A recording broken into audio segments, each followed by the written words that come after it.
So hey anime fans. The series name is What If Naruto x Artemis Fowl x Harem. So let's start the series. The sky was dark, with the moonlight casting over the night's shadow and the stars shining brightly. The light couldn't reach the forest's dense treetops, but it wasn't necessary because someone sprang over them. Clawed hands and feet touched each limb before jumping off of them. Air moved in and out of his mouth, gliding over his fanged teeth. Red eyes scanned the forest, taking in every detail as the figure leaped from branch to branch. Slightly pointed ears twitched at every sound. There were sighs of blood on his clothes, but his body was covered in a dark orange jumpsuit with dark blue shoulders and a red swirl symbol on one shoulder, dark orange pants, and blue sandals on his feet. A blue headband covered his forehead, and a plate of steel in front bore an engraving of a swirling leaf. As he raced, Naruto considered how he got into this predicament. His head briefly turned to look behind him for the two pursuing him, but when he saw nothing, he went forward once more and accelerated his pace. He knew the two pursuing him would soon catch up, but he still tried to flee. No spirit art, flashback technique, in Furushibaku. The old pervert, Jiraiya, had left him once more to conduct some research, but Naruto knew that the old pervert was likely snooping on ladies once more. Naruto sighed as he strolled around the small village, searching for anything to do in the late afternoon. We left Hyde Ninja Village 6 months ago, and I have hardly learned anything. Damn you, Ero-Sennin, for leaving me to practice by myself. Naruto's eyes clouded slightly at the recollection. The only things I have learned so far are how to use the fox's core energy, and dispel some Gen spirit art, though that didn't go well a bit back. The 13-year-old was pushed to the limit to see how much of the demon's core energy he could use. As he pushed himself, he had only reached the three-tails state. He was still in control of himself at that point, but his mind was like an animal's while using that much of the nine beasts' energy. Jiraiya and Naruto had only begun training with the nine beasts without Kitsun's core energy a month prior. He only remembers the Sannin calling the toad key and saying something about twisting the seal before he passed out. When he came up, his body hurt, and he was standing in front of Jiraiya. Jiraiya then made the decision to play about with the seal a little to see how much more power he could use. His eyes widened in shock as he saw the pervert sitting down and leaning against a destroyed building. He swiftly scanned the area, noticing that every other building was in ruins. He turned back to face the toad sage and noticed that he had a large wound on his chest. His clothes were ripped and covered in dirt and blood. The boy asked the Sannin what had happened after he had recovered from his shock, but all he received was the response. Naruto, you don't remember a thing? Jiraiya then explained to him how the nine beasts' core energy had taken control of Naruto, covering his body and transforming him into the four-tails state. He then went on a rampage, destroying everything in his path, and didn't even recognize Jiraiya as a friend. The only evidence of that was the town's destruction and Jiraiya's claw-like mark on his chest. After that, they never attempted to duplicate the incident. As he entered the hotel where he and Jiraiya were staying, Naruto shook the memories from his mind. It would be beneficial training if he could practice using the wind ball power, spiraling sphere, with just one hand instead of needing to create a clone each time. He upped the hotel's stairs, entered the corridor, turned to face his door, unlocked it, opened it, and entered the room before pausing when he heard a voice he recognized. The voice said, Well, we finally got you 9B Skaki, brat. Now just come quietly with us, and I don't have to chop off a limb or two. As Naruto's eyes turned to the source. He was wearing a black cloak with red clouds on it, and he had a large sword on his back with a blue headband on his forehead. The most striking features of the man were his light blue skin, small eyes with gill-like facial structures beneath them, and blue hair with a blue headband on his forehead. The plate of steel had 4 rippled lines engraved into it, but there was one sharp line in the center, indicating that he was a Nuke Nin, missing/rogue ninja. On the left of this man was a smaller man wearing the same black cloak with red cloud designs. His skin was pale, and the high collar of the cloak covered most of his face, leaving only his black raven hair and his seemingly permanent red eyes, the Sharingan of the Uchiha clan, visible. He also had a headband with a plate of steel on his forehead, which bore the same symbol as Naruto's, a swirling leaf with a sharp line in the center, which is another indication of a Nukenin. Naruto whispered, "Hashigaki Kisame, and Uchiha Itachi." As he stepped back a little, his thoughts racing with ways to escape the predicament he had just found himself in. He knew he couldn't fight them, that a genin, even a powerful demon holding genin, would be suicide if he faced two S-rank ninja, but they couldn't kill him. "Ah, he remembers us, how touching," Kisame said sarcastically as he brought his wrap sword to his front and gazed at the 9-beast Jinchuriki. He smiled viciously when he noticed the tiny, concealed fear in the boy's blue eyes. "He remembers us real well. Now Gaki, once again come with us quietly and I won't have to rip off a limb or two," his partner said. "I don't have to beat them, just cause enough noise and mess that Erosenin would come running to find out what's going on," Naruto thought, swallowing as he considered a way out of this situation. He didn't stand a chance, and he wasn't sure if Jiraiya could get here in time, or even if he knew the Akatsuki were here. "Kisame, get him now!" Itachi, who had been silent up until this point, yelled as his eyes hardened and he leaped backwards while placing his hands in a cross-fingered seal. The shark-like man didn't need to be reminded twice because he knew exactly what the brat was doing. He sprinted towards Naruto, swinging his sword back, and was about to do so when the boy screamed, "Tajikage Bunshin no Spirit Art, Multiple Shadow Clone Technique," loudly enough for anyone within a few blocks to hear. The hotel room suddenly exploded, sending smoke and debris into the air and down to the ground. The few people outside fled in fear, not noticing the great numbers of blonde-haired boys jumping to the ground and nearby rooftops. They all watched as two figures also leaped to the ground, with all of the clones circling the two Nukenins as they landed, before turning to look around. "Damn, this kid has core energy to make this many clones, and I felt none of it was the demons," Kisame whistled as he scanned the scene, his eyes darting from blonde to blonde. Itachi remained mute but mentally agreed that even he couldn't create as many clones as the Fox host.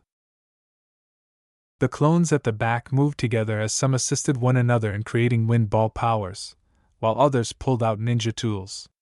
All of the Narutos smiled down at the Nukenins and exclaimed, "Yep, and I have core energy to spare!" as the ones closest to the ninja leaped at them, pulling kunai from their pouches and slicing at them. Kisame merely smiled as he swung his sword about him, Itachi vanishing from his side to spare him from harm as he struck the approaching clones, each of them vanishing with a poof. Suddenly, a number of more clones up in the rooftops vanished as well, all of them with a poof. As memories flashed through his head, the real Naruto, who was at the rear of the throngs of clones, grimaced and said, "Damn, they're fast, wait, how do I know this?" Ignoring this thought, he gave his clones a mental command just before a number of them leaped at the Nukenin, each holding a fully formed swirling ball of core energy. They hurled the energy balls at the ninjas while yelling, "Wind ball power!" As Kisame just swung his sword, Samahata, the wind ball powers were sadly ineffective against him.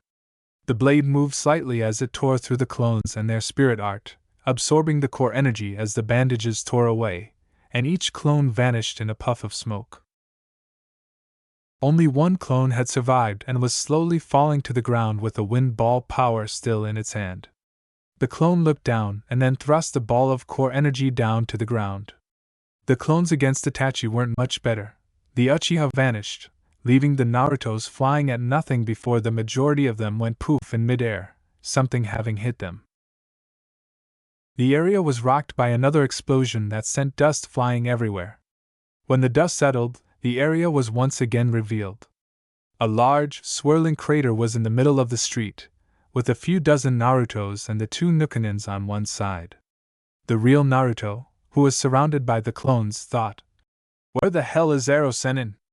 By now, this ought to have been enough to catch his attention. I'm not sure how long I can avoid getting caught by these two." Kisame, who was now moving around the crater, said, "Well, 9B Skaki, that was quite the ruckus, but now it's time you come with us." While Itachi moved around the opposite side of it, staring at the clones with his Sharingan eyes. Naruto swallowed before eliminating a kunai, and his clones followed suit. He wasn't leaving without a fight. "Well, kid, I like your spirit to fight to the end, but sadly this is where things end for ya." Kisame smiled. Then, with his scaly sword behind him, he charged at the crowds of blondes. Before the clones could defend themselves, the Akatsuki member tore through them with his sword, creating a huge cloud of smoke in front of him. The real Naruto emerged from the smoke, grunting in agony as he rolled around the ground before coming to a stop a short distance away in the street. His left arm was bleeding and creating a tiny pool of blonde beneath him, so he raised his right arm to straighten himself up. A little steam rose from his arm wound, and the wound gradually closed as the 9-beast core energy began to flow through the blonde. "This kid just doesn't know when to go down," Kisame said with a frown at the brash youngster. Before a huge stream of fire erupted at Kisame, a voice said, "Yep, and that helped keep you too busy until I got here. Katon, Endin, fire release, flame bullet." The Nukenin swore and then leaped back, narrowly avoiding the blast as it burned the ground where Kisame was just standing. As the Uchiha said, "Seems we were too slow. Welcome, Jiraiya-sama." Itachi simply gazed up past the flames and at the roofs above Naruto. His crimson eyes watched as a figure leaped down and landed close to the 9-beast host. A large man was standing next to Naruto. He was wearing a green loose robe, green pants, and a red vest. There was a yellow dot on each side of the vest. His eyes were small and brown, and his skin was slightly tan. Fishnets covered his forearms, and small plates of steel covered the back of his hands. A headband was placed on his forehead, and a plate of steel with 2 horns, the kanji for oil, on it. He held a long mane of white hair that reached his lower back. "Well, you have seemed to get yourself into a real mess. I can't leave you alone for a day without you getting into some type of trouble," he stated, turning to face Naruto. "Well, this wasn't my fault. And what took you so long to get here?" Naruto yelled, his eyes flashing red and blue as he scowled up at Jiraiya.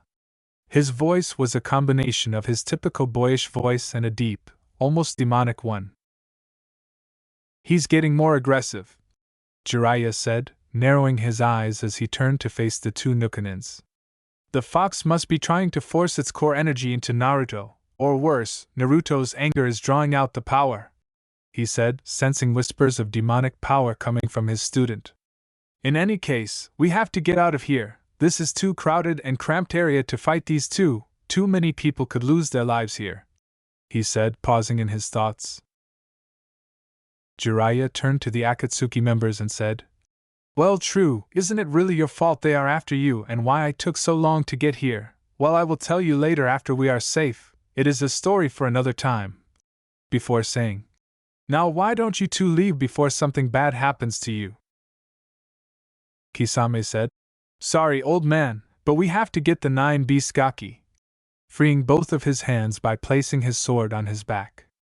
Itachi remained silent while he gazed at the Sannin. "What are you doing, Ero Sennin?" Naruto snarled, his eyes blood red with slit pupils, his hands now clawed, his hair more like fur. His body tenses as if to leap at the 2 Nukanins, but he snarls when Jiraiya blocks his path with an arm. Jiraiya shakes his head at Naruto and says, "Calm down, we cannot simply fight them. If we were to fight them here in town, people could die. We either need to retreat and escape or take the battlefield to somewhere else." In a whisper so low that only the blonde's now improved hearing can hear it. Though he didn't have to like it, Naruto's frown grew as he heard the shark-like man chuckle. He snarled but nodded, his thoughts still in charge, so he could understand why. Suetun, Baku Sui Shoha, water release, exploding water colliding wave. The Nuknin said, rapidly forming hand seals and opening his mouth wide. Well, seems the toad and the fox don't want to fight. Well, if you don't want to, we will make you fight us. Suddenly, a large wave of water rushed at Naruto and Jiraiya from the shark man's mouth. Itachi leaped to the rooftops and watched the student and teacher, waiting for his turn to strike. When Jiraiya saw Naruto on all fours, staring at the approaching water with rage and malice, his red eyes looking too much like the 9 beasts, he mentally cursed before swiftly moving his arm back to grab him before freezing at the large amount of demonic core energy coming from the blonde. The boy took a deep breath, and the Sannin used this moment to jump up to the rooftops, looking at Itachi while keeping Kisame in his line of sight. After Jiraiya leaped, Naruto let out a loud roar, laced with core energy that split the water in half and caused it to move at his sides. The roar of core energy continued through the water until it abruptly stopped, leaving behind a loud explosion. As the water calmed down, Kisame was seen holding his sword in front of him, the tip pointing downward, indicating that he had just swung the sword, preventing the Churka roar from reaching him. Looks like this fight is inevitable, Itachi said softly as he looked up at Jiraiya. Just as he finished, his hands went into seals faster than anyone could see, leaving only a blur as the toad Sannin hardened his eyes and rapidly formed his own hand science. Katon, Gokaku no Spirit Art, Fire Release, Great Fireball Technique. Itachi yelled. The Uchiha inhaled deeply before launching a massive fireball in front of him that was easily twice as big as a grown man. The fireball struck the Sannin as he was finishing his own seals, but instead of screaming, he released a huge mass of mud from his mouth, which landed in front of him before quickly rising and solidifying into a massive wall of mud. Naruto's ear twitches and he looks up, seeing a large piece of earth coming down at him before he jumps back from it, watching as the rock crashes into the wet ground, splashing water everywhere. The fireball collides with the mud wall, and an eruption of fire and hot mud shoots out around the area as the roof of the building between the ninja collapses into itself. Naruto covered his face with his arms and snarled before opening his eyes to see what was in front of him as the big boulder erupted, sending dust and soil flying in his direction. When he saw a blue figure leaping at him, he drew his claw back and swiped at the shark man as he got closer. He felt his claw tearing through tough skin and digging into his chest before he felt another pain at his side and was launched into the air. His red eyes had barely had time to see before he felt a shearing pain on his chest and was flung into the air. His final thought before colliding with the building and losing his world was, "This is going to shitting hurt." As he glanced in the direction he was going and noticed a big building.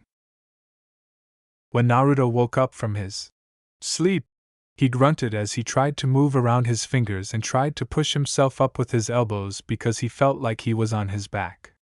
His mind was a little cloudy, but he remembered what had happened. Kisame, an Akatsuki member, had gotten a fast one on him and had managed to knock him out by slamming him into a building.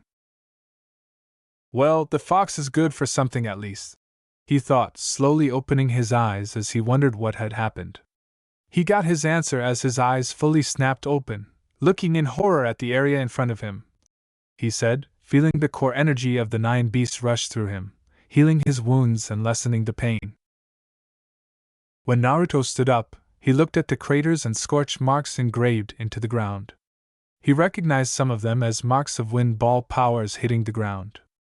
At the thought of that spirit art, his mind immediately went to his sensei, Jiraiya, wondering where he was. The town around him, if it could even be called that now, was destroyed.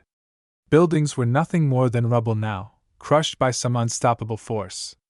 Flames danced around the area, lighting up the now night sky.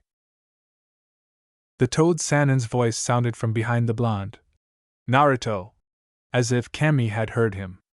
He turned around, and if he could have seen his instructor, Sensei, his eyes were filled with even greater terror. Jiraiya was there, standing on both feet, but he didn't look well at all. His clothes were horribly burned, revealing blackened skin on his stomach and chest. His right arm was covered in blood, like the rest of his body. His white hair was now tinged with dark red blood splatters, and there was a lengthy trail of the dark red liquid on the left side of his face. But that wasn't the most horrifying part. It was dripping dark black blood, and Jiraiya's eyes darkened with each drop. Naruto, you have to get out of here. Go, run to Hide Ninja Village, you have to get to safety, Jiraiya said, referring to the man's left arm, which had been severed from the elbow and replaced with a useless black limb. The Akatsuki, they did this, didn't they? I will kill them! I swear I will kill them!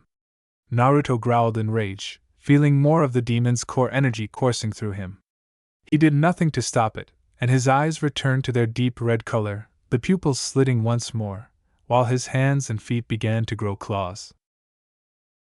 No, not now, Naruto. I will hold them off, but you must get out of here. You aren't strong enough to face these guys yet. If they capture you and take the demon fox, I am not sure if anyone could stop their plans, whatever they are, the Toad Sage said, his eyes hardening as his voice became steely and strong. Naruto snarled at this, but even in his fury, he saw why. He wasn't prepared to face these ninja, but he will be in the future, and he will make them pay by using their lives. Before he could turn to face his injured teacher, 2 cents suddenly caught his nose. They are coming, he said. I will hold them off and slow them down for you. Now get to Hide Ninja Village, the Sannin said, nodding as he turned around and held out his right bleeding palm as core energy pulled into it. A wind ball power swirled wildly in his hand with the man's last power. Naruto only nodded while turning around and prepared to jump when he heard Jiraiya calling him. Wait, Naruto! I want you to know something. Despite anything I have said, you have been one of my best, if not the best, students, and I am proud to call you my godson, and no matter what, never give in to the fox. The Yondaime put his trust into you to use and control the fox so it can never hurt anyone again. He knew he could put his trust in you. You are of his blood after all. Now get out of here! As your sensei and godfather, I order you to get to Hide Ninja Village and don't ever stop, was the teacher's voice that cut through Naruto's anger and caused his eyes to widen as he heard the revelation of who he was to both his hero and his sensei. The blonde, still in disbelief, could only nod before sprinting through the town's debris, making his way swiftly to the forest, and leaping through the trees as tiny tears flew behind him. There is no spirit art in Furushibaku. Kai, stop! He didn't know what had happened to his godfather or sensei, but he was now racing as fast as he could in the hopes that Jiraiya would escape as well. His eyes hardened as he thought, I am going to get my answers from the demon. I want to know why it attacked Hide Ninja Village, why it did that and ruined my life in the process. Jiraiya was his godfather, and if he was correct, the Yondaime was his father. The man was old enough to be his father, but his family was taken by the fox and the Akatsuki, and his remaining family members are or would be dead. I'm the only one remaining after my family has left. Though if he was truly thinking, he would recall that even as a child, he felt a pull on a full moon, and that the pull grew stronger as he grew older. His thoughts turned to rage, and he began running faster in the full moonlight. His body felt lighter than usual, but he simply attributed that to the 9 beasts' core energy coursing through him. When he heard a noise behind him, his ears perked up. To him, it sounded like the rush of water, but why would that be? He shook his head as he fled, jumping from tree to tree at a faster pace than previously, since there were no significant rivers in this region. As Naruto's eyes widened and his mind came up with the solution, he sent demonic energy to his legs, which caused them to land on a branch. The branch almost broke under the pressure, but it did so as a huge, swirling body of water crashed into the forest, leaving a path of devastation beneath Naruto. As he stared in the direction from where it originated, Naruto slid back down, landing on one of the few tree stumps left by the spirit art. The water swirled the dirt and trees before ultimately slowing down and vanishing, leaving a muddy ground of destruction in its wake. "Damn, the Gaki had fast instincts, I'll give him that," a deep voice said. The two Akatsuki members emerged from behind the demolished forest, using core energy to stay above the mud. They were both severely injured, but they managed to fight through it. Itachi had blood all over his body and part of his clothes torn off, and Kisame resembled Itachi except for a swirling mark on the left side of his chest. Kisame went on. "They are much faster than the toads for sure. Then again, the toad was old, so it was expected. But the old man won't be getting any older now, will he? He is burning now in black flames." For a brief moment, shock ran through Naruto's mind before it was replaced by rage. As more of the nine beasts' core energy surged through him, the rage became unbounded and began to thicken around him, taking the shape of the fox. Red plasma-like energy encircled the blonde, taking the form of two long ears on top of his head and two tails at his back, both of which were wildly waving behind him. However, Naruto was not just emitting core energy.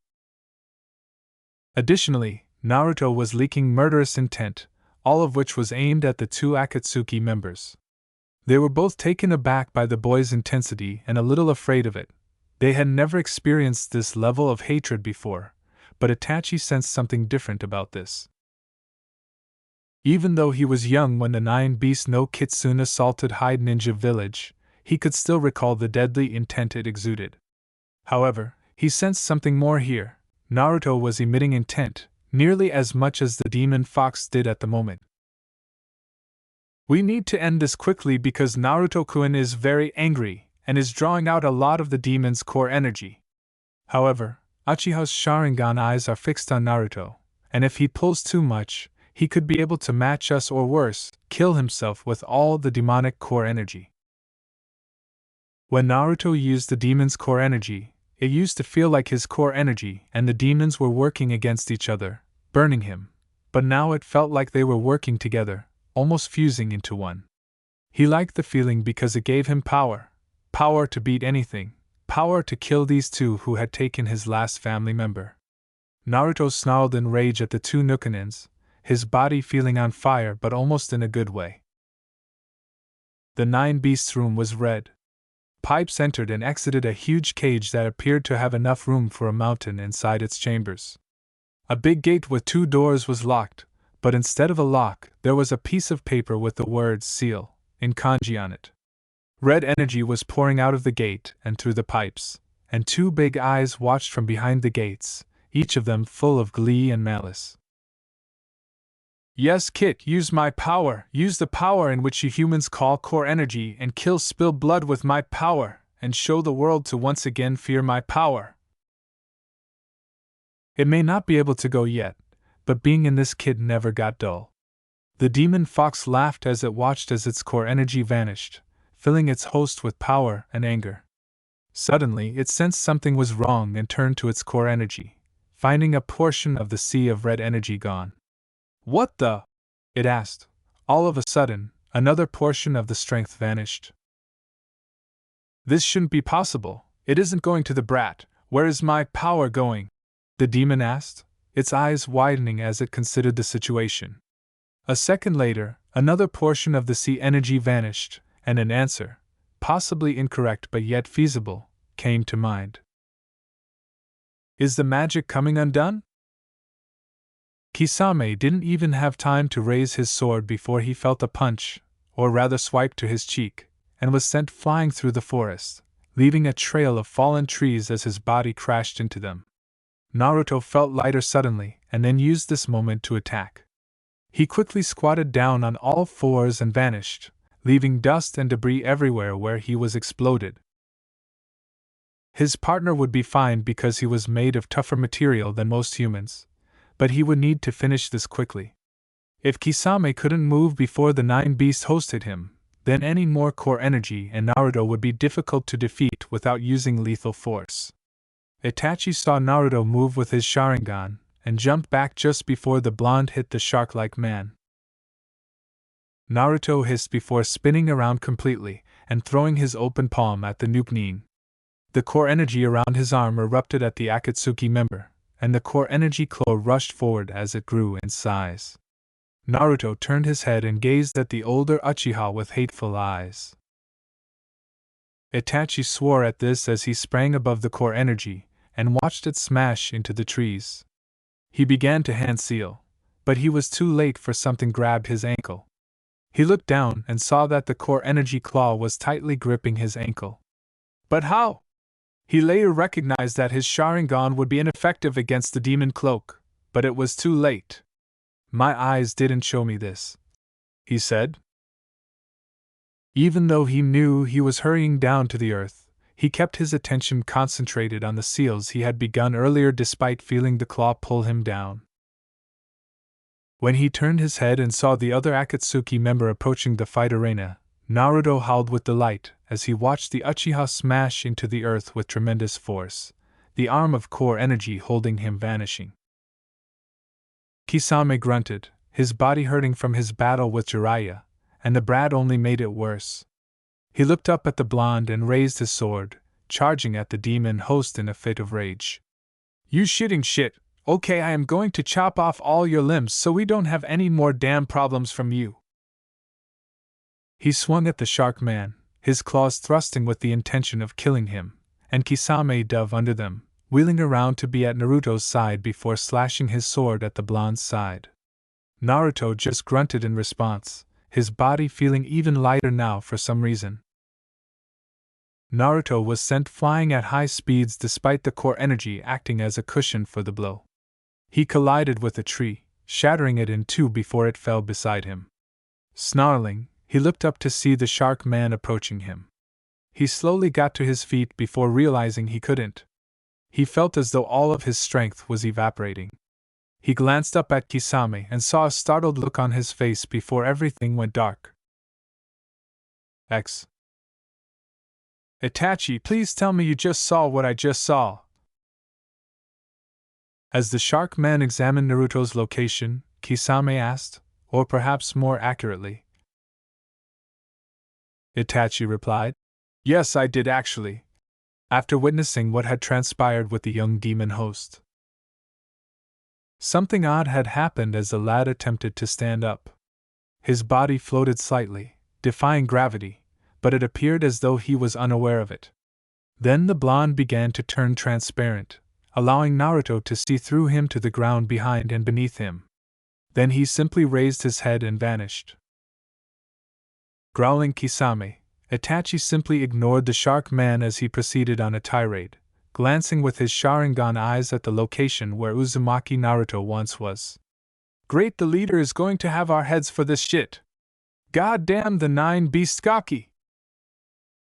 Where did you go, Uzumaki? 9 Beast was not enjoying itself at the moment, and it was now certain of what was going on.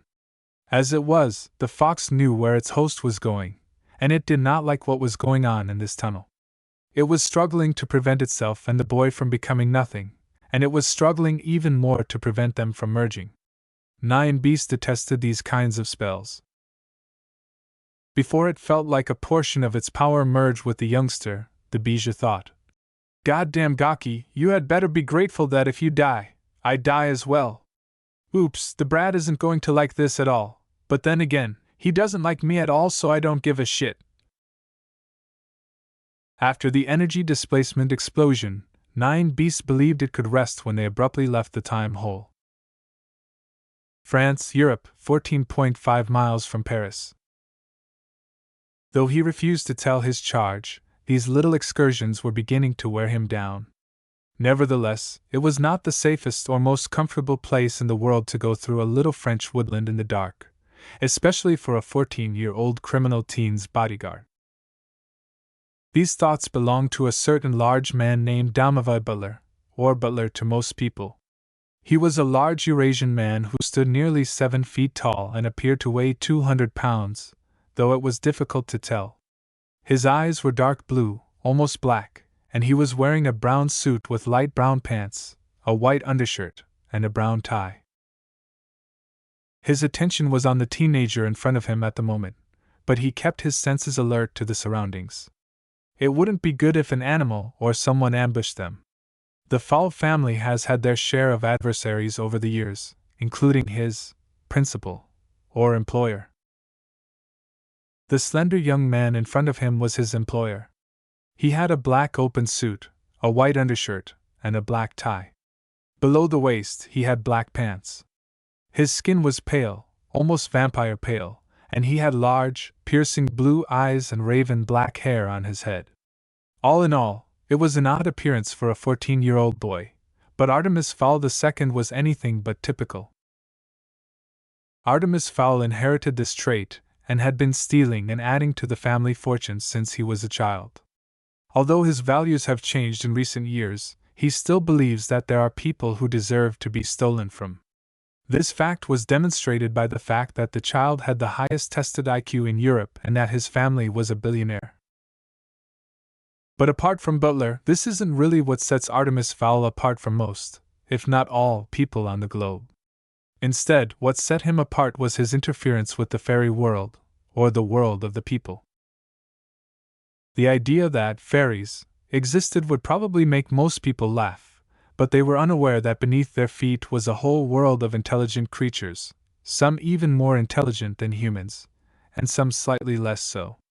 The underground world was also a place where magic was a reality, albeit one that could only do specific things like heal and speak any language, including animal languages. Artemis's first encounter with the fairies could have been better because he had studied the fairies beforehand and was able to corner and sedate a fairy named Holly Short, a former Elite Recon, Lower Elements Police Recon captain, with the aid of the book, the Fairy People's Bible, that contains all of their laws and regulations. He had done this because he was aware of the hostage fund for an Elite Recon officer, which was any amount of gold requested in exchange for the officer. Although they had been able to retrieve half of the gold from Fowl because Holly had granted Artemis a wish to use the energy known as magic to help his mentally ill mother recover, the boy had defeated the fairies, and according to the law of the book, unless he had passed away while the fairies were attempting to retrieve Captain Short, the gold was his to keep and the fairies were powerless to stop it. The gold was used to find his father, who vanished when the boy was 10, and to increase the family's wealth. Of course, the gold wasn't very helpful because Artemis and Butler managed to save Artemis's father, Artemis Fowl I, just a year later with the assistance of Julius Root, another fairy, and Holly Short, the fairy he had previously kidnapped. It's ironic that the person he had abducted had also assisted him in saving his father.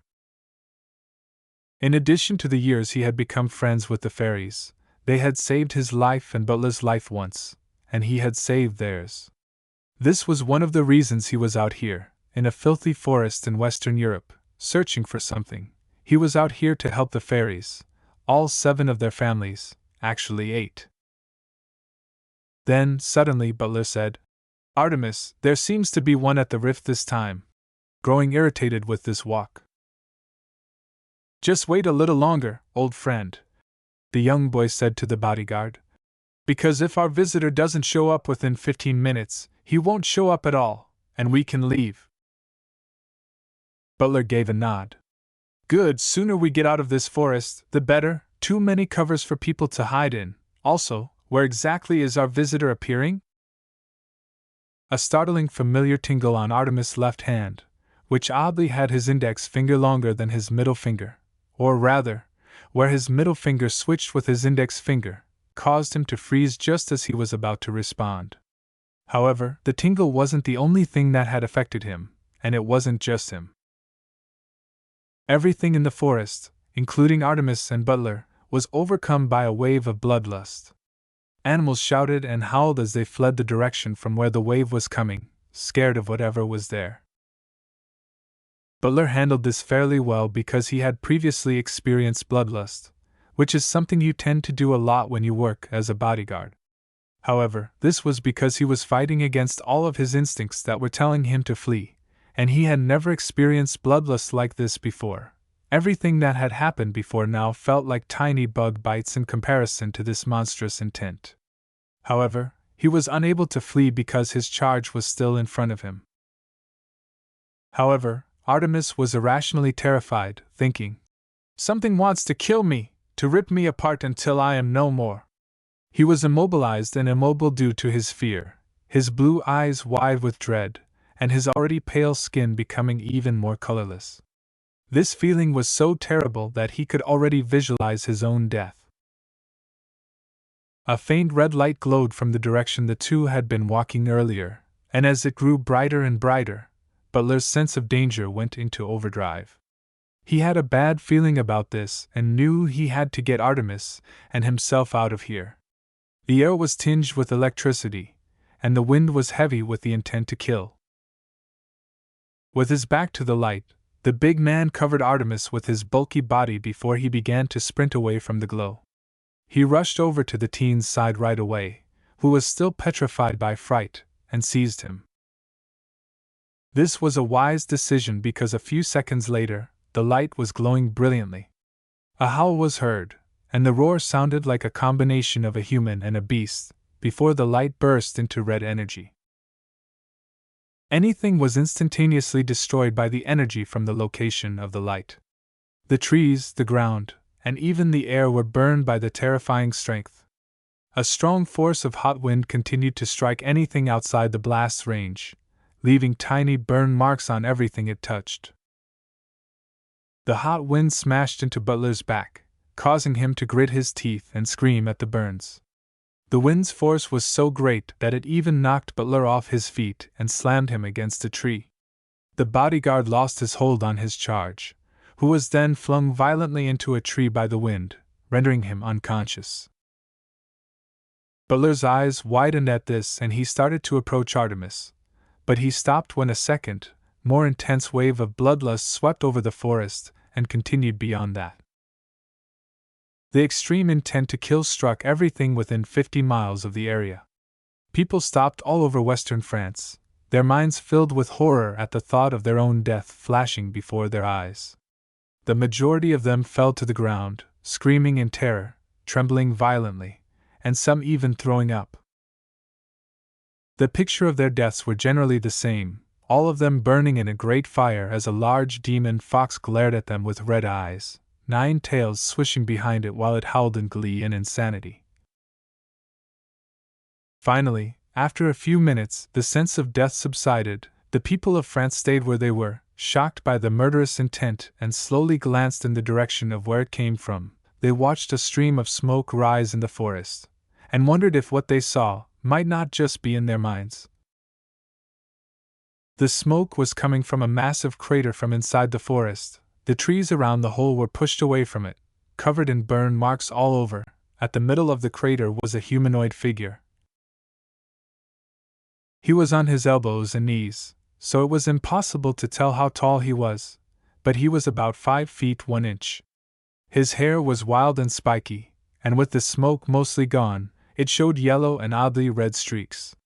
His skin was tan, and the only items on him were a pair of tattered orange pants and a green jewel necklace. A plate of steel was lying beneath his head, nearly destroyed and covered in burn marks. The boy appeared normal except for a few items. On his rear, 2 dark red, furry tails swished behind him with a blonde tip at the ends. They were connected to his tailbone, so they protruded out of a hole in his pants. On the sides of his head were 2 long red furry ears in place of where his normal human ears should have been. On his face, 3 dark whisker marks reached all across each of his cheeks. He groaned and opened his eyes, showing light purple, almost blue eyes with slitted pupils. However, this teen's most peculiar feature was his left arm, which was covered with blood-red fur from hand to a blow. His hand had big, claw-like nails that were around 1.5 inches long, and when he used his hands to push himself up, the claws easily cut through the earth. After shaking his head, Naruto looked around, his mind racing to determine his location. He used his right hand to scratch his head but froze when he felt his nails scratch more forcefully than usual. He then brought his hand down to his face, touching his new ears and noticing that his nails had grown to about 1 inch long. "What the?" he asked. "The fox's core energy isn't being used by me, am I?" Before remembering that his ears had been touched, he pondered this question. My ears aren't that tall, he said, bringing them to his head and rubbing them with his thumb and index finger. He felt the length and fur of the new furry appendage. He looked down and swiftly grabbed the steel plate, fear rising in his chest. As Naruto gazed into the steel, he noticed that his new features, the new ears, eyes, hair streaks, and even whiskers, were different from his previous appearance. His mouth was left open in shock and fear, and he noticed that his teeth had changed into fangs, about 2 inches long. He prodded one of his teeth with his left hand and then looked down at it, noting the red fur covering his arm. This can't be happening, everything, what happened to me? He said, dropping the dish and simply staring at his palm as he slowly opened and closed it. Was I harmed by the fox? Am I fusing with the fox? Am I the fox? Am I a demon? When he heard something moving from the air, his mind was racing with possible explanations for why this had occurred. Quickly turning his head, Naruto saw a dart flying in his direction. He got to his feet, but the dart moved too quickly and lodged itself in his left. He winced, but he ignored the slight pain and quickly turned away from the dart's origin before jumping into the trees. His mind was racing faster than ever as he leaped from each branch. All right, let's see what we've seen so far.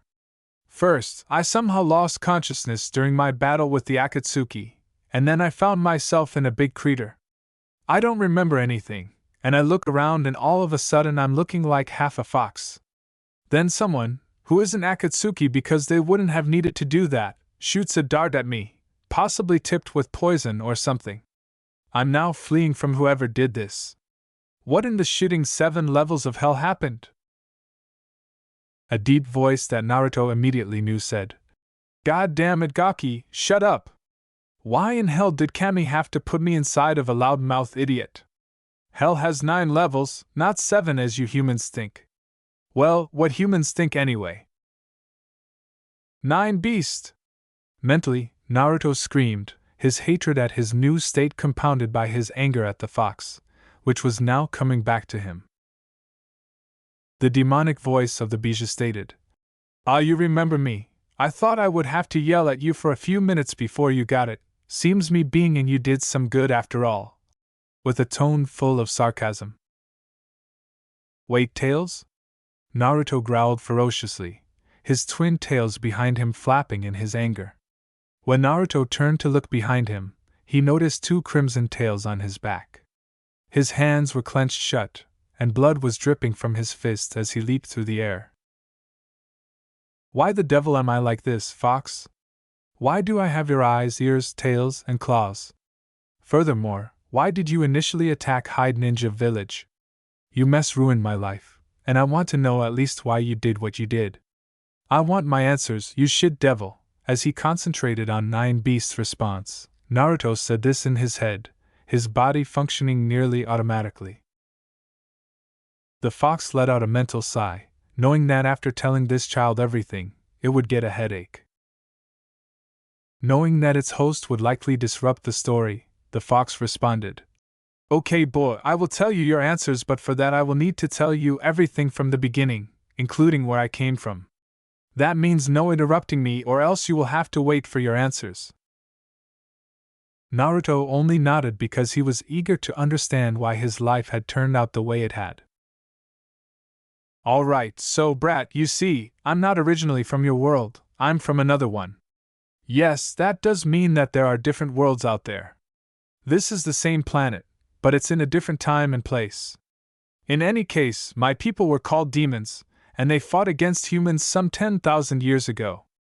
I had a different form back then, one that people would think of as demons, which had red skin, horns, and claws. I kind of missed that form, but what I have now is at least comparable to that.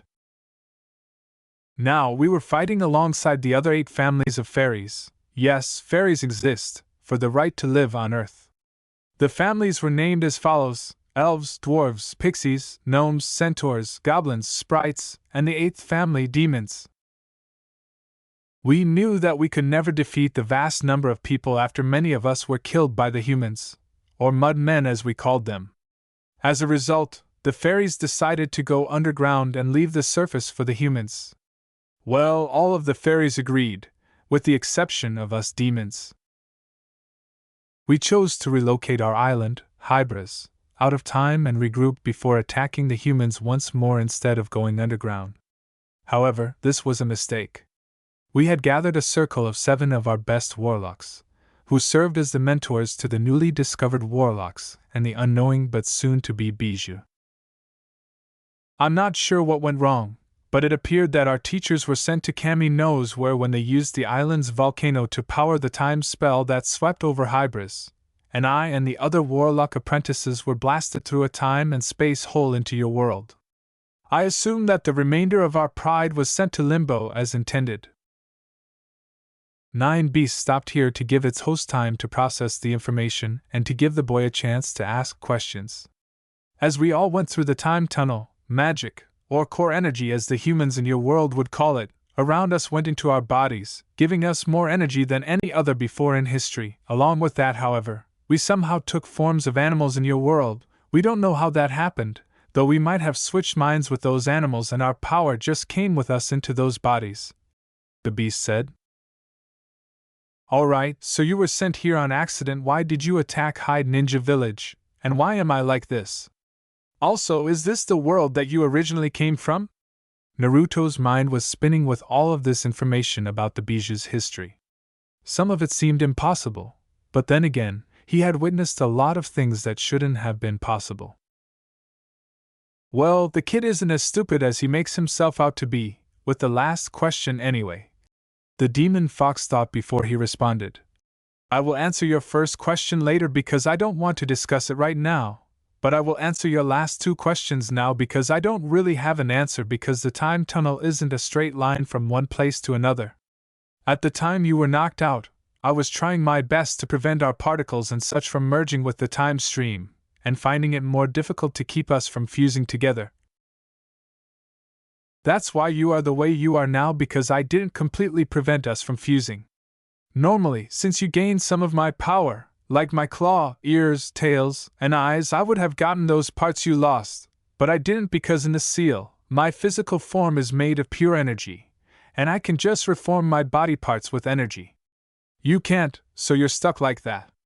Additionally, don't think that going back into a tunnel will make you normal. Your body parts are gone, and if you went in to try that stunt, you would likely end up losing more human body parts and gaining more of mine, or worse, losing your body parts completely. As for if we are in my world, I don't know. Wherever you land in the end of the tunnel is because you feel some time of attraction to it, to your own time and space, since you were unconscious. I don't know how you affected the trip, but chances are that we are in my world but in a different time, or we can be in a completely different world.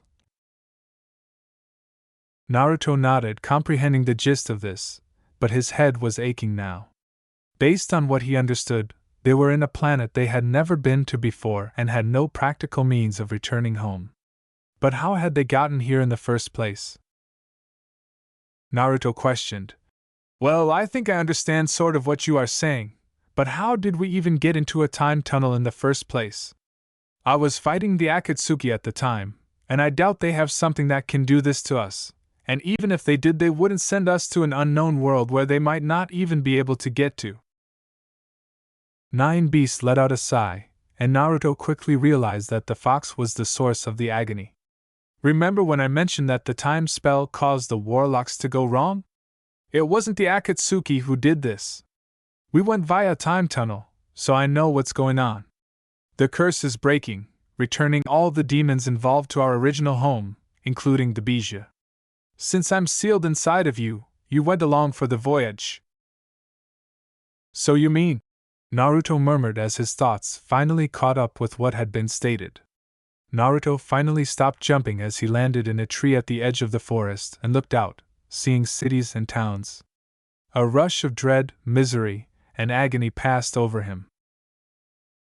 Yes, we have no way back to your world, and so we are stuck here. I suspect the dart in your leg is made of silver. That substance can act like a dimensional anchor, and I suggest not taking it off. We could be whisked into another world if you do that.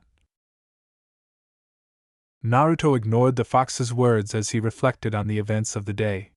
He had discovered that his father had sealed a demon within him at the expense of his life, that his sensei had been his godfather, and that he had been lost to the Akatsuki. Now, he was in a new world, his body was permanently altered, and there was little chance that he would ever see his home, where the rest of his friends and some people he dared call family lived. His future as headmaster, his future in which he transformed the perceptions of the inhabitants of Hyde Ninja Village, his transformation from a demon to a devoted leaf ninja fighter, and the future of everyone who was with him vanished in an instant. He lifted his head and let his feelings to rule him for the time being, howling in agony and losing himself in the darkness. X. When Naruto finally relaxed enough to listen to the 9 Beast after 20 minutes, he left the dart in his thigh alone since he didn't want to go through a time tunnel again, unless it was to Hyde Ninja Village, which is unlikely to happen. 9 Beast, what do we do now? And how are you even able to talk to me like this? Before I had to go inside my mind, is it because we partially fused together? He said, seeing the cities in front of him with tears on his cheeks from where he had cried during his howling. The fox laughed.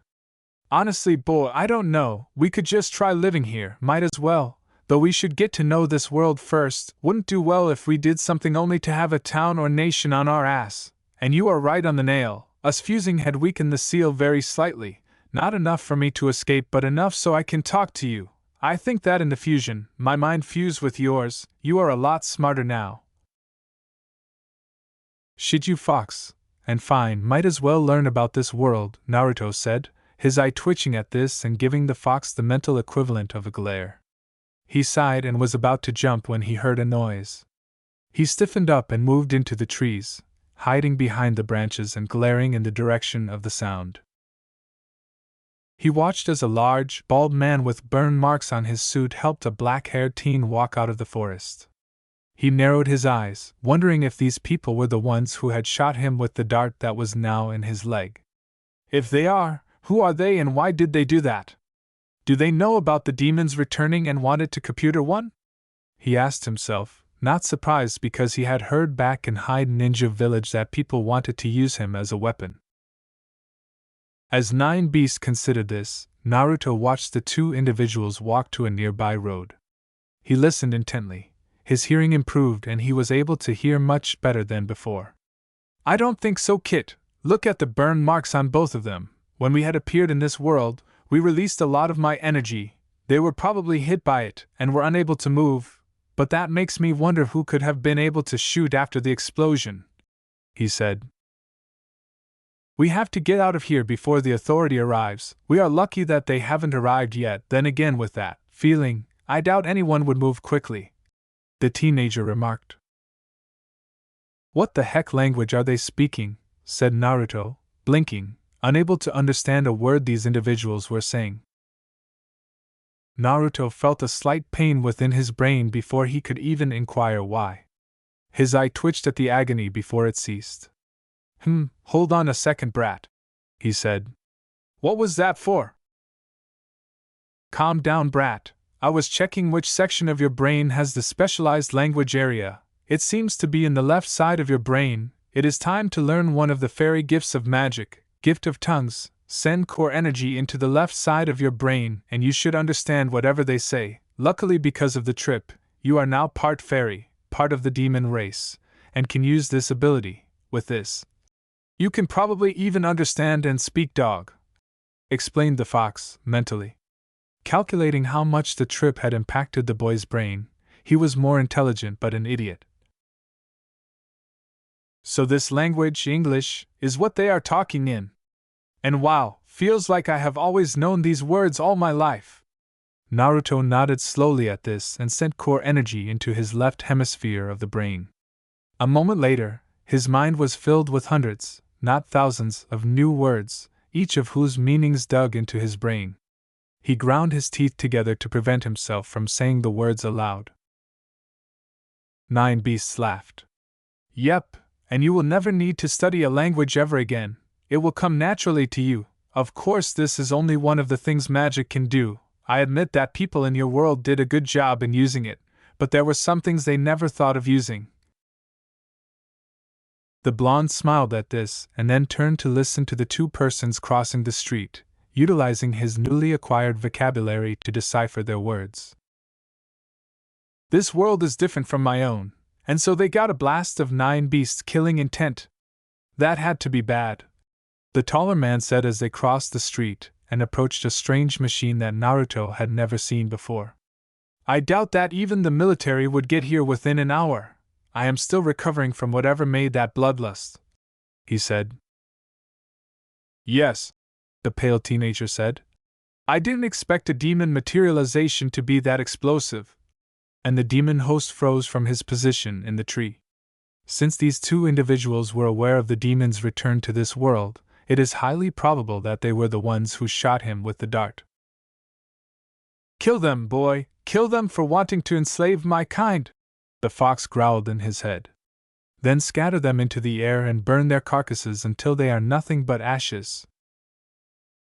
We can't. What if these people are like the Akatsuki?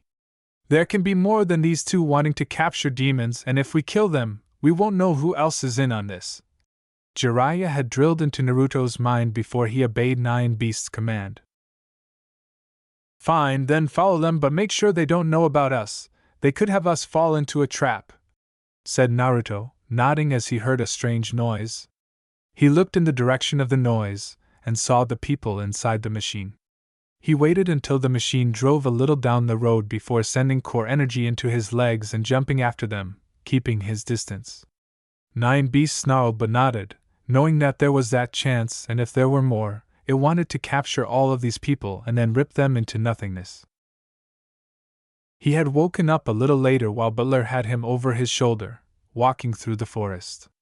After being put on his feet and walking with the bodyguard, Artemis grunted in some pain while holding his arm, which wasn't broken but took a good hit when he slammed into the tree. The demon was releasing some sort of killing intent, which affected not only him but also Butler and the other forest animals.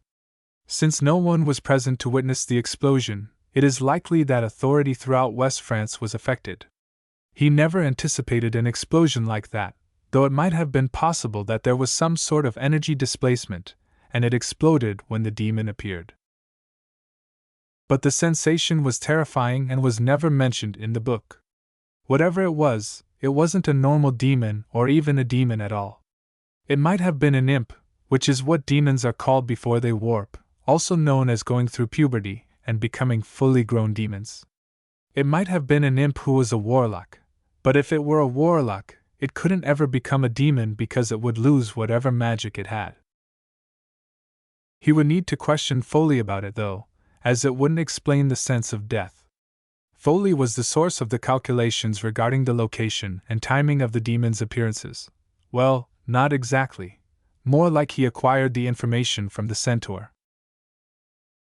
If the files Artemis obtained when he broke into the fairy's computer are accurate, Foley shouldn't have installed surveillance on his computer because if there's a way in, there's a way out. Foley became the greatest inventor down there, with more patents than any other fairy alive, and he was one of the most intelligent fairies underground, rivaled by few beings. Sadly, or fortunately, depending on your point of view, the demon had no silver on it, and when it grabbed Artemis's hand, who was only a foot away from the demon, it took the boy for a ride through a time tunnel. At first, in Spain just a few days ago, the demon had arrived in the wrong place, a few feet off target, and a little late. He sighed. The only reason he was in his own time was because Butler's hand, which held a silver nugget bracelet, grabbed his shoulder and held him there. He then dragged him back in time, and they left the area right away. Fortunately, a device the bodyguard had in his possession erased all surveillance tapes and prevented anyone from posting any images of the demon or them online. The child was still his typical brilliant self, despite the fact that the time tunnel had somewhat damaged his left hand by switching the middle and index fingers. Butler asked Artemis, "So, where is the next demon sighting?" while keeping his eyes on the road. "From what I have seen with the equation, and changed what was needed. We have about 5 or 6 materializations, most of them being here in Europe, before it doesn't matter anymore," the child said, closing his eyes despite his fatigue from the day's events. After being informed of the outcome, Butler nodded. "After that, all the demons on Hybris," he said, "will be plucked off of the island and sent back to the Earth, more to the Moon, which they have a strong mental and physical attraction to. Then the rest throughout space and time, the ones that do survive the trip, will most likely be researched or put in zoos," Artemis concluded, now considering the magnitude of this mission. X. A Mekigir no Sato, village hidden in the rain, elemental nations, and hideout. This cave was completely dark, with water trickling from its roof and creating tiny pools of water on the stony floor. There was no sound other than the water dripping until 9 figures unexpectedly emerged. They were all transparent, with various colors covering their shapes, and they were all covered by a large cloak. One of them opened their eyes, revealing eyes with numerous circles around the pupil. They turned to face another figure, one of whom had blood-red eyes, and spoke in a distorted voice. "You didn't catch the 9 beasts, Itachi?" After a brief period of silence, the Uchiha said, "Yes, and there is something more." "Oh? What is it?" The others were now listening to the Uchiha as the person talked. "The 9-beast host has disappeared, and we do not know where he possibly is," Itachi said in a voice that sounded like a sigh from his crystallized form. A second figure, wearing a whirling mask, exclaimed, "What? How could the host simply vanish like that?" This time, a different guy with a big sword on his back said, "We're not sure. We were fighting him 1 minute, and then he vanished and turned transparent." "Interesting, huh? Well, what did you see about Sharingan Itachi-san's shit? A figure that resembled a Venus flytrap and with 2 huge appendages emerging from its shoulders inquired. Itachi responded, still perplexed as to how such a thing could have happened. There was core energy around the boy. How he disappeared, it was almost like Shunshin, body flicker, or Kuchios, summoning, something or someone teleported the boy out of there. It wasn't the child himself, he was ready to fight us to the death. It is possible that the 9-beast has some type of power that could teleport its host away even if it wants out of its prison. I doubt it would like to be used by us," said the first voice again. One Akatsuki member, the one wearing the whirling mask, was oddly silent while the others discussed where the 9 tails had disappeared to. The figure said, "Well, it looks like the legend is true after all. You're going back to your own world, 9-beast, but you won't have to wait long because I'll go there and bring you back here because we were once partners and I know some of your secrets." Before an eye appeared through the one hole in his mask. A crimson eye with 3 big white dots, 3 lines reaching out into his eye, and a thick black ring connecting them. "Once I find you and bring you back from that world, 9-beast, you will restore my eyes to their former glory." Yash, Romania. Birds awoke and flew into the air, seeking food to eat. People sat up and stretched their arms up, yawning from their night's sleep. Humans got up and proceeded with their daily activities. Everything was calm and nothing was wrong. The bright sun rose over the European continent, illuminating the morning. "Damn these people! They never stay put long enough for me to get some damn rest. They've been going non-stop for 3 days and I only get to sleep at night." And that flawless image vanished. "You are a ninja warrior, aren't you? Stop complaining, brat." Naruto, who was currently strolling around the streets of Yash, mentally cried, "I am, but I am human too. Even with the new demon blood in me, I need to rest." The blonde demon host had been following Artemis Fowl and Butler, whom he had learned from listening to them, throughout Europe for 3 days, almost 4 now.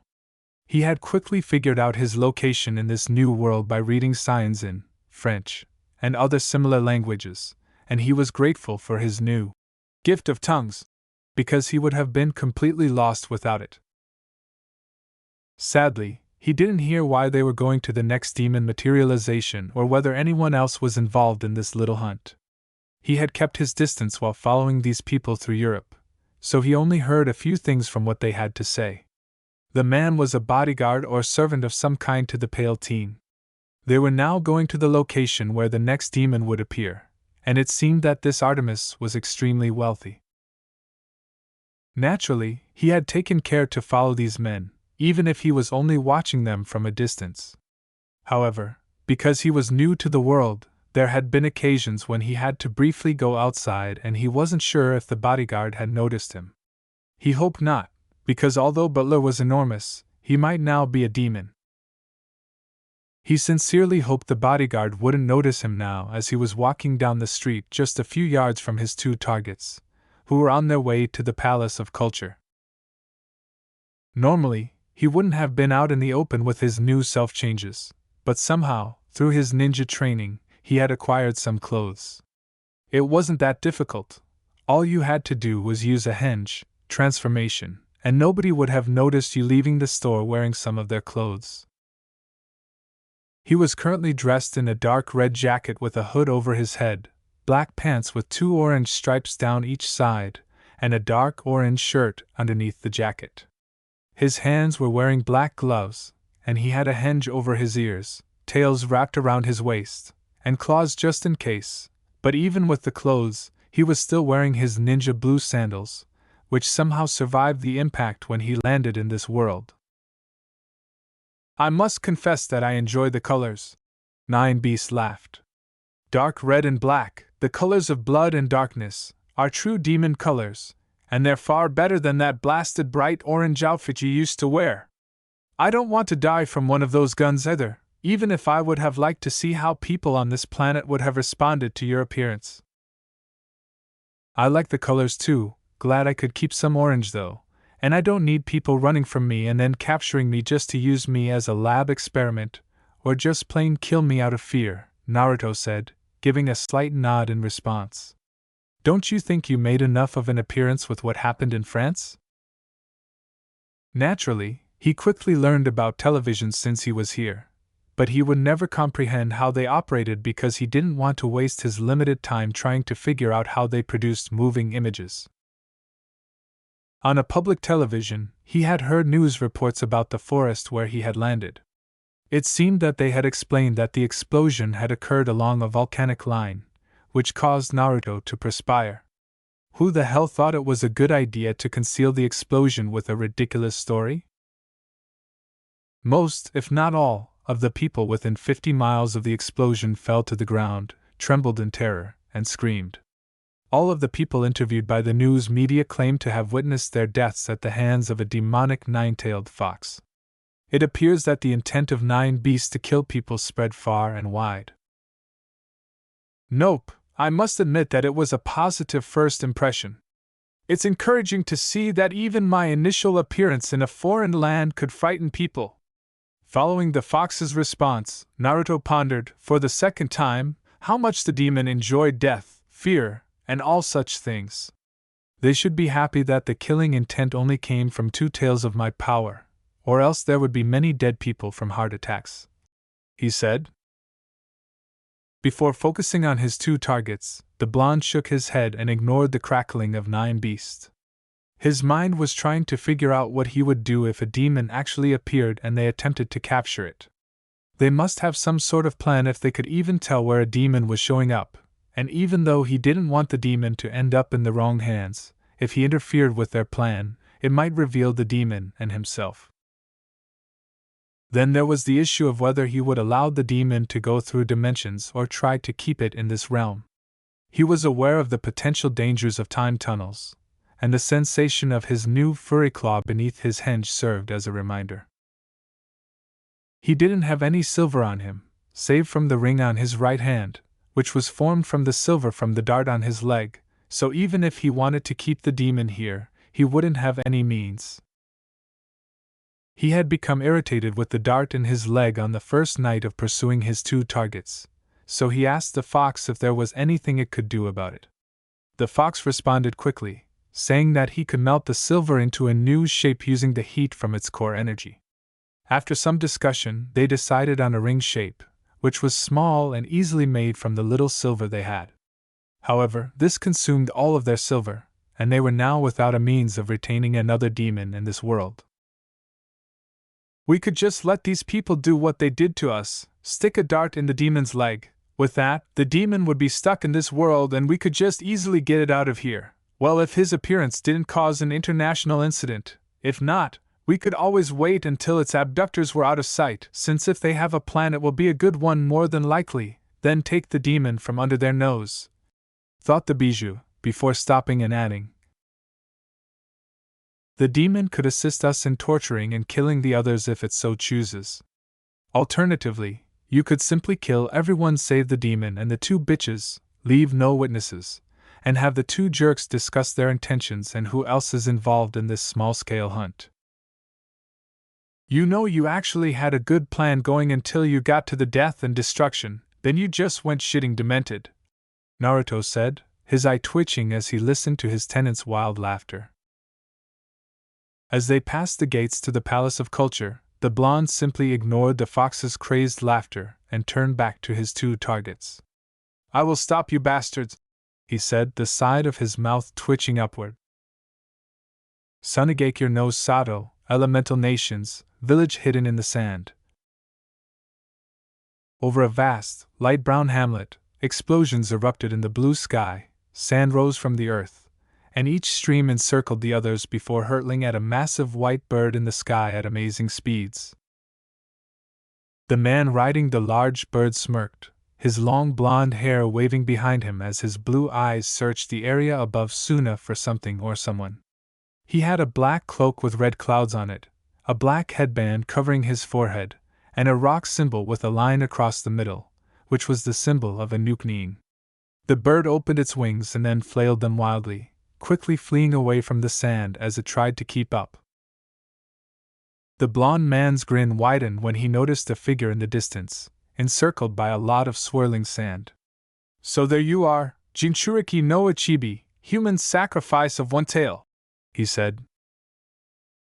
The figure heard his yell and turned his head to reveal a 14-year-old's face, with a massive gourd on his back, mostly black clothing on his person, a large brown strap holding the gourd in place, a mop of red hair covering his head, and a kanji for love on the left side of his forehead. His skin was pale, and his eyes were teal with dark rings. Gaara's mouth formed a deep frown as he glared hatefully at the Akatsuki member flying over his village. 3 months prior, the Council of Suna had informed him that he would be the new Kazekage of the village, and no one else in the village was better suited for the role. With his great ability to control sand at will and the power of the Shikaku within him, he was arguably the most powerful person in Suna. Additionally, despite his father, the Yandame Kazekage, he had received political education, making him ideal for the position. He was a Suna ninja warrior and would defend his village even though he was not yet the Kazekage. People had gradually begun to view him more as a weapon or a monster than as a real person, and he would not permit anyone to attack his beloved people. He learned this lesson from his best friend, Uzumaki Naruto. He was gazing at the blonde man, remembering that name, which made him even more hateful. Hyde Ninja Village and Gaara had only been told 3 and 2 weeks ago, respectively, that Jiraiya was most likely dead and Naruto was probably taken by the Akatsuki. The Toad Sannin had enough time during the fight against Uchiha Itachi and Hoshigaki Kisame to call out a frog and dispatch it to Hyde Ninja Village, telling it to convey the statement that he might not make it and that he hoped Naruto arrived there safely. Since then, there has been no word from either of the two Hyde Ninja Village ninja warriors. The search for the blonde boy and the Sannin was grudgingly called off after 2 weeks because it was consuming too much money and resources, and because of the damage they still had from the war with Otogekure no Sato, village hidden in the Sound, and Suna. They had to use the funds to rebuild the village. Additionally, Suna was unable to send out ninja warriors to look for their allies ninja because they still needed to make up for the manpower they lost fighting Hyde Ninja Village. Although Gaara was unaware of his friend's fate, he was certain that the Akatsuki were involved and that he would exact retribution on them. "Why are you staring at me with such hate?" Deidara asked, laughing at the expression in the Jinchuriki's eyes. "Is it because we have taken the 9 Bisakki, or is it because I invaded your village? Naturally, the Akatsuki haven't even discovered any evidence of Naruto's location, but it would be best to keep these people in the dark about that. In addition, people often make mistakes when they're upset." Gaara was furious, and as he raised his arms, a lot of sand rose up beside him on each side. Then, he thrashed his arms forward, sending the sand flying at the Akatsuki member. When the white bird he was riding flew upward and avoided the streams of sand, only to have them follow him, Deidara grinned. His hands went to 2 pouches on either side and were removed as closed fists. He then turned around at the 2 sand surges and swung his arms across each other while opening his hands. The blond man grinned and said, "Katsu!" as 2 white hummingbirds flew out of his hands and entered the 2 sand gushes. "Well, maybe this guy may give me a challenge after all, I hope so, or else he is weak. We are in his element after all," Deidara said, smiling as he turned around and put his hands back into his pouches after the 2 streams of sand exploded instantly as he flew a little away. As their future commander engaged in combat in the sky above, several Suna ninja on the ground could only observe. 3 individuals were paying close attention to the action. One was a blonde teenager with 4 pigtails behind her hair, wearing a black kimono and holding a big fan behind her. Her blue eyes were fixed on the sky, and the man beside her was all black, with a cap on his head and black gloves. 3 large scrolls were on his back, and his face was speckled with purple. The 2 individuals were thinking, "Oh Tuto, little brother, please be careful." The 3rd individual was at the entrance to the village, watching the battle in the sky. He was a big, stooped man with a straw hat on his head, dark-skinned, and wearing a big black cloak with red clouds, which identified him as an Akatsuki member. He had a handkerchief around the lower half of his face and black eyes. He said, "Hurry up, Deidara, I don't like to be kept waiting, just capture him already." But he had another reason for wanting to move quickly. He had a bad feeling that something was about to happen, and Akasuna no Sasori of the red sand, usually worries about really bad things. X. Yash, Romania. Outside the Palace of Culture, Artemis was sitting beneath a tree with a butler standing next to him, or rather, behind him, while the big man's eyes searched the area for any enemies or snipers. Although the teenager didn't think there could be any snipers in this open area, you could never be too cautious. Artemis's eyes were unwavering from the spot where he predicted the demon to appear, but his mind was gradually growing bored. Butler observed people entering and leaving the palace, assigning each person a bodyguard after determining that no one posed a threat. The majority of them were only there to view the art and history in the 4 museums housed within the large structure, and the only devices they carried were cameras and cell phones, some of which had video recorders. He pondered absently how they would prevent the demon from being viewed by the general public, perhaps in the same manner as in Spain, but he pushed the idea out of his head and searched for further possible dangers, leaving the arrangements to Artemis. Butler scanned the area again, searching for a specific individual. He was certain that he had seen a man in a red jacket and black pants, who appeared to be Artemis's age but was too tall to tell, following them. At first, he had assumed that it was just a coincidence, but he had serious doubts about it. However, he now came to 2 conclusions after seeing the same man again just a few hours ago. There are 2 possible explanations: either this man was an assassin after Artemis or himself, though it was more likely after his charge, or he is aware of the demon appearance, and they just chanced to be headed to the same location. He had received training in the art of reading body language, and based on what he saw of the man, he was a skilled warrior. His arms, legs, and entire body moved, allowing him to react instantly in the event of an attack. The man had been taught to fight and probably kill since he was a young child, and he would be dangerous to Artemis if he were the male's target. They were fortunate, though, because even with someone following them, the wind's powerful force did not actually harm him or Artemis back in France. The minor burns they received from the hot wind quickly healed over the course of the second day, so they were essentially fine. However, he would need to be completely well in order to protect his charge, and the teenager had a real knack for getting himself into trouble lately. Artemis lifted his hand to the side of his head, nearly forming it into an imaginary phone, interrupting his thoughts. "What about Holly?" he asked over the phone, but Butler was certain that Artemis already knew the answer. Despite some additions and modifications made by the boy himself, the device the teen was speaking into was a fairy communicator, which the fairy Holly Short had given to the young genius. It was about the size and shape of a quarter, and Artemis had disguised it as a ring on his middle finger. "Artemis, have Holly look around the area for a male in a red jacket with a hood and black pants," said the bodyguard as Butler watched Artemis listen into the device for a few moments before turning it off. "An assassin?" Artemis said, turning his head and arching a thin eyebrow at his manservant. "I think so. He has been following us from France, and I saw him again only a few hours ago. He is either after the demon or after one of us, most likely you. His body language, this is a killer he was trained to fight," the big guy said, nodding, his eyes remaining fixed on the area. Knowing that Butler was skilled at interpreting body language, Artemis nodded. "Holly, did you get that?" Artemis asked, putting his hand back to his ear.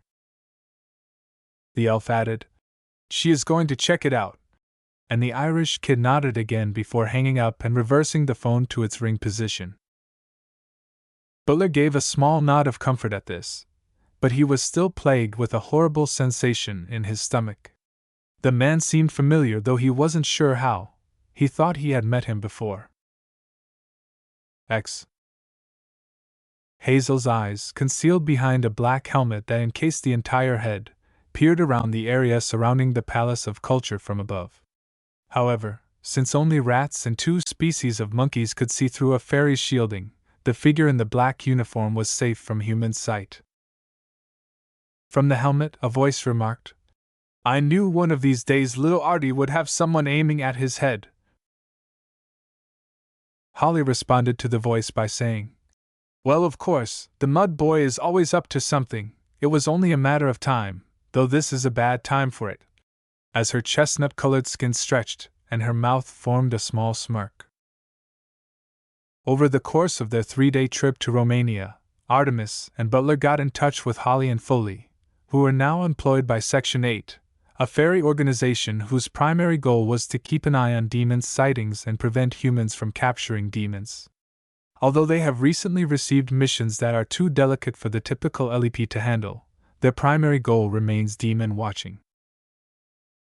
Holly was sent out by Section 8 to assist Artemis and Butler with the demons and ensure that none ended up in human hands or on the internet after Foley and Artemis discussed the calculations of the demon materialization and confirmed that the spell on Hybras was breaking down.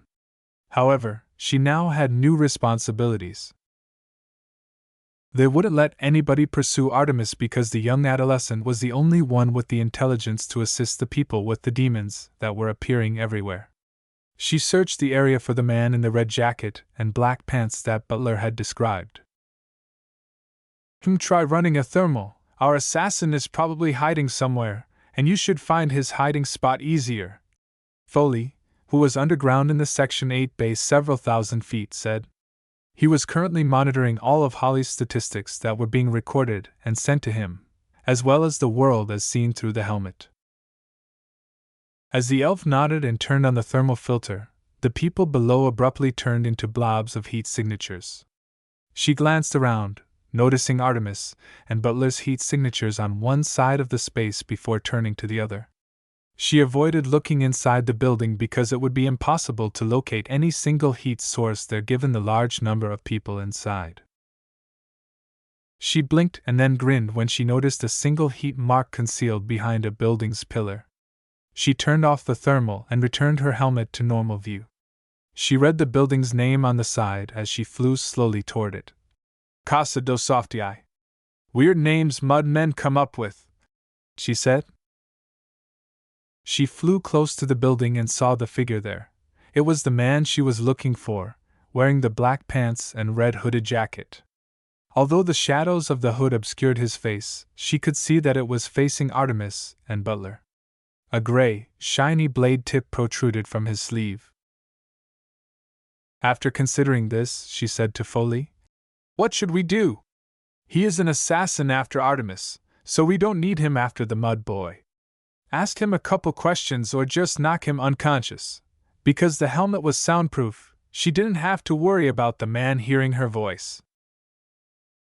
I suggest a few questions. I doubt the man would be here alone, though being alone may give him the advantage of stealth. The less people, the less chance of being seen," replied the centaur. She nodded and produced a handgun, the fairy invention energy gun Neutrino 3000, which was a much more powerful model than the Neutrino 2000.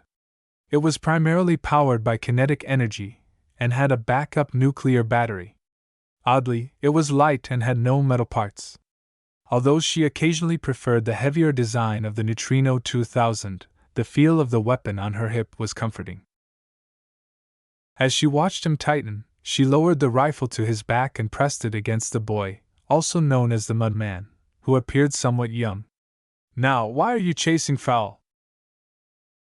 They weren't as good as Kanai's, but they would have to do since he lost them on the journey to this world. Naruto had been observing the two targets for a few minutes while drawing a knife, another item he had stolen. If they had discovered him and he had to fight, he would have used this against the bodyguard. He was a little concerned when the teenager raised his hand and appeared to be speaking, but he didn't see any device in the boy's hand. He should have seen a telephone or other communication device that these people have, but he couldn't hear what the boy was saying because of the people coming and going from the building. He stared for a few more minutes after Artemis ended whatever conversation he was on, wondering when something would happen. He heard the voice and felt something press against his back, saying, "Now, why are you pursuing Fowl?" When he heard the monster inside of him speak, he turned his head slightly to see that no one was present, and wondered if this was all in his head. "This power is a shield," the demon fox said. "Boy, a fairy is behind you using their magic to make themselves invisible to almost all eyes." Naruto's own thoughts were full of uncertainty and concern. Why would a fairy want to know why someone was pursuing a human in the first place, especially if the human was hunting other fairies or demons? The half-demon questioned whether he would have to battle a fairy, saying, "You mean you guys can turn invisible? Crap, what am I going to do here? And what is that thing pressed against my back?"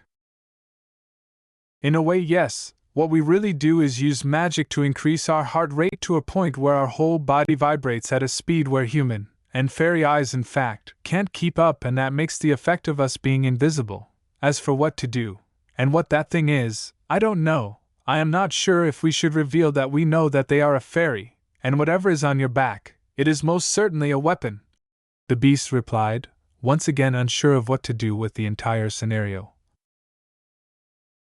Naruto decided to speak up outside of his head after giving himself a mental nod.